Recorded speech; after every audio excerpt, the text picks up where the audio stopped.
se robó no sé cuántos millones de quetzales del erario público, o desaparecieron 80 y tantos millones en el Congreso, etcétera, la gente no siente que es su dinero. Y realmente es plata de los impuestos que todos pagamos, es plata que el gobierno debería poder usar en mejorar las condiciones de vida de la población. Y no es sino hasta que la gente empezó a sentir en carne propia las consecuencias de la inseguridad que empezó a crecer y germinar esta conciencia de participación. Cuando hablamos de una reestructuración del sector de justicia, ¿cuáles serían, digamos, los elementos, o sea, claves para iniciar ese proceso? Yo le diría que en el corto plazo tenemos que demostrar que sí se puede. Y en el medio y largo plazo tenemos que hacer una estructura transparente, fuerte, confiable, de la que los guatemaltecos puedan llegar a sentirse orgullosos, cosa que hoy no ocurre. El guatemalteco no se fía de su policía, considera que el Ministerio Público es una institución corrupta, inútil y que desperdicia los recursos que en ellas invierten, y que el organismo judicial sencillamente no sirve. Y se siente desprotegido también. Por supuesto, y además eso es lo que no puede tener acceso a la justicia. No justifica, pero eso explica por qué tantas veces se pasa al acto y se busca la justicia de propia mano, porque la gente tiende a resolver sus conflictos por sus medios, y eso es lo que hace que este sea un país tan violento también. Porque no hay un árbitro. Yo digo, se está jugando sin árbitro, entonces una patada se responde con otra patada, porque nadie espera una tarjeta. Lo que tenemos que hacer es crear el árbitro que sea capaz de dirimir los conflictos sin que sea necesario recurrir a la violencia. Pero para eso, antes que ninguna otra cosa, y yo creo que se está haciendo, tenemos que romper ese divorcio, esa desconfianza, esa apatía, esa desidia que hay en los ciudadanos, que para nada esperan o confían en sus autoridades. No hay ninguna sociedad democrática en la que el Estado y la ciudadanía puedan ir divorciados, porque van al desastre, porque además en esa separación es donde encuentran el terreno propicio los criminales para hacer su agosto. Eso tiene que cambiar, y yo creo que ya está cambiando, y estamos en el buen camino. Y por ejemplo, para hablar de cosas concretísimas, ¿no? En una ocasión me acuerdo que tuve aquí al fiscal Florido en mi programa, uno de los primeros programas hace como 5 años. Y él decía algo que nos impactó muchísimo, porque fuera de cámara se lo admitió, por supuesto, no lo podía decir al aire, pero me dijo: mira, Alfred, el problema del Ministerio Público es que nosotros tenemos que atender los casos con una metodología de izquierda a derecha. Y digo, ¿y cómo así? Me dice, mira, izquierda es estos casos sí, derecha estos casos no. ¿Por qué? Porque aquí los casos verdaderamente, digamos, trascendentes, aquí los menos trascendentes en términos de impacto a la sociedad. Y no me da. ¿Por qué? Porque no tenemos más que, creo que me dijo en aquel tiempo, 340 fiscales para una población de 14 millones de habitantes, cuando en Costa Rica están 750 para 5 millones. Entonces, ¿cómo podemos hacer para que, bueno, darle los instrumentos adecuados de servicio público al organismo judicial y al Ministerio Público para que cumplan con su cometido, teniendo todos los elementos, recursos humanos, equipo, etcétera? ¿No es un poco entonces idealista pensar en cambios sin abordar primero esta reingeniería? Pero no es solo cuestión de número, ¿no? o recursos. Es importante el contar con recursos, es importante que la ciudadanía tenga conciencia de que con su tributación se va a erigir un mejor sistema de justicia, se va a pagar mejor a los policías, a los jueces, a los fiscales, etcétera. Pero también se necesita un elemento de convicción interna. Ya mencionamos la estabilidad de la carrera de servidor público. Nosotros todavía no alcanzamos como sociedad, y por supuesto como sociedad política, a distinguir entre lo que es el Estado y lo que es el gobierno.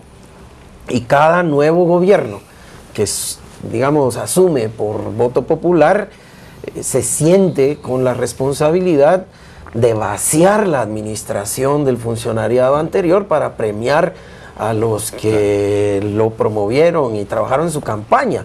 Bueno, esta es una pérdida neta para la sociedad guatemalteca, no solo para el Estado. Esa corresponsabilidad es la que creo, con esta experiencia concreta, estamos avisorando cómo se reconstruye o se construye si es que nunca la tuvimos. Segundo elemento que yo creo importante destacar, nosotros tenemos que exigirle, no pedirle, exigirle también a la política y a los partidos Correcto. políticos un comportamiento responsable y un comportamiento respetuoso y respondente a lo que es la realidad ciudadana diversa y lastimada del país. El bien común. Hasta ahora pareciera que los partidos que a lo sumo duran 3 elecciones y luego se esfuman de nuevo, pero los líderes políticos permanecen cambiándose ubicuamente de lugar en lugar, de bancada en bancada, de bandera en bandera y colorín en colorín. ¿En qué se han convertido los partidos políticos como intermediarios de la voluntad ciudadana? Más en oficinas de negocio que en esa intermediación responsable. Sin el apoyo de la política y de las estructuras políticas en donde la ciudadanía se tiene que involucrar, va a ser más difícil la transformación del sistema de justicia. Y vamos a ir un corte. Cuando regresemos vamos a hablar acerca de qué son las leyes urgentes que hay que aprobar, que usted las ha calificado, doctor, como instrumentos necesarios para poder cumplir con el mandato y la misión de la CICIG. Este Oeste, ya volvemos.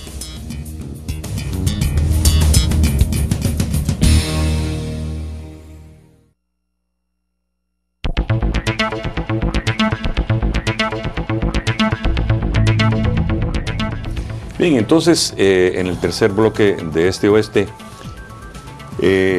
quisiéramos, bueno, había una acotación que antes de ir afuera de... Sí, de cámaras. Yo quería, contestando a ese comentario que se mencionaba antes del fiscal Florido, es cierto que todas las instituciones necesitan más recursos, pero yo le señalaría que el Ministerio Público de Guatemala está bastante bien dotado.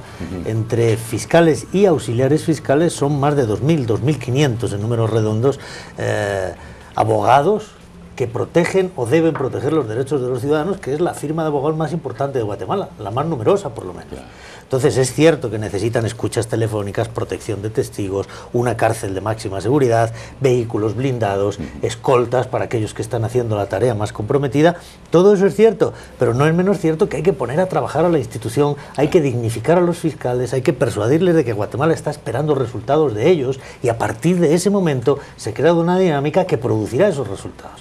Si se les tiene humillados, despreciados, insultados, y ellos sienten que nadie espera nada de ellos, nunca van a dar nada. Por supuesto. Entonces hay que meterles ilusión, hay que meterles ganas, y también hay que hacerlos responsables. Y a partir de ese momento es que las cosas empiezan a marchar. Se van a conformar a esa imagen, claro. Doctor. Bueno, mira, Alfred, yo quisiera agregar al comentario de Carlos, y con disculpas porque está el presente, pero una cosa en donde logramos avanzar significativamente, yo diría, es un hecho trascendente, es que a partir de enero, cuando la Comisión Internacional que él dirige encausa a un exfiscal, que es la primera vez que se dirigen acciones de investigación penal contra un miembro del mismo sistema judicial de tan notoria imagen y participación, empiezan a cambiar las cosas de manera significativa. Y por supuesto, como dice el Quijote, ¿no? Ladran Sancho, pues luego cabalgamos. Y empezaron ataques muy duros en contra de la CICIG, pero porque descorrieron el velo. Claro. Y le vimos por primera vez como sociedad la cara al monstruo que se agazapaba detrás de esa institucionalidad de justicia. Es como levantar las piedras y que salen todos los alacranes y las culebras y todo el asunto. Creo que a partir de eso también se produce ese otro efecto que necesitamos. El que la gente empieza a reconocer que hay funcionarias y funcionarios dignos en todas las instituciones. Correcto. No solo en el área de justicia, y que se necesita también ese nivel de reconocimiento de parte de la ciudadanía y ojalá de promoción de parte de sus autoridades de quien hace las cosas bien. y señalar a los que no las están haciendo bien y decir,